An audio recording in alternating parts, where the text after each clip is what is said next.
எதுக்கு எடுத்தனே தெரியாம பேசிட்டு இருக்கு. அப்படியா சித்தி? சரி பெருமை பட்டுக்கே, நான் படிக்கேன். என்ன சித்தி கழுதை கத்துற மாதிரி இருக்கு? சிரிச்சேட்டி நானே. சொல்லுங்க சித்தி, பயமா இருக்குல்ல? அக்கா எப்போ வருவாவே? ரொம்ப நேரம் ஆகுமோ? இல்ல 5 நிமிஷத்துல வந்துருவாங்க சித்தி. காலையில என்ன சமைச்ச உங்க அம்மா? காலையிலயா பழைய கஞ்சி தே வச்சாவே, அதத்தே நான் குடிச்சேன். வேணுமா உங்களுக்கு? நான் போய் எடுத்துட்டு வரவா? இந்த பழைய கஞ்சியா? ஐயா எனக்கு அதெல்லாம் பிடிக்காது. வேற இது வைக்கலையா உங்க அம்மா? வச்சாவே பழைய சோத்துக்கு மிளகாவே வதக்கி வச்சாவே. வேணுமா சித்தி? வேணும் டி. எனக்குலாம் காரமே செத்துக்காது. இதுல எனக்கு பச்சை மிளகாய் கொடுக்க போறேன் நீ. ஆனா சித்தி தாரேன்னு சொன்னேன். நீங்க தானே என்ன வச்சாவேன்னு கேட்டியே, அதுக்கு தான் சொன்னேன். வேணும்னா சொல்லிக்க தாரேன். இல்லனா நான் என்ன செய்ய?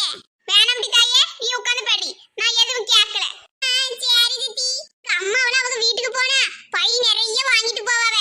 இங்க இது வந்திருக்கு பாரு, வெறும் கை வீசிக்கிட்டு. சித்தி ஏதோ சொன்ன மாதிரி இருந்துச்சு. ஒண்ணு இல்ல சித்தி, படிச்சுக்கிட்டு இருக்கேன். கை நிறைய அப்படின்னு காதுல விழுந்துச்சு. அது எல்லாமா புக்ல இருக்கு.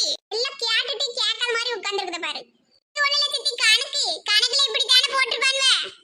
சரி சரி, நீ படி நீ படி. அங்க படிக்கும் போதெல்லாம் கணக்கு போட்டுட்டேன் பாப்போம். இப்படி எல்லாம் படிக்க மாட்டோம். அப்படியா சித்தி? நம்பிட்டேன். திறந்து தானே வச்சிருக்கேன். இதுல என்ன விட்டுருக்குன்னு முத வாசிக்க தெரியாது.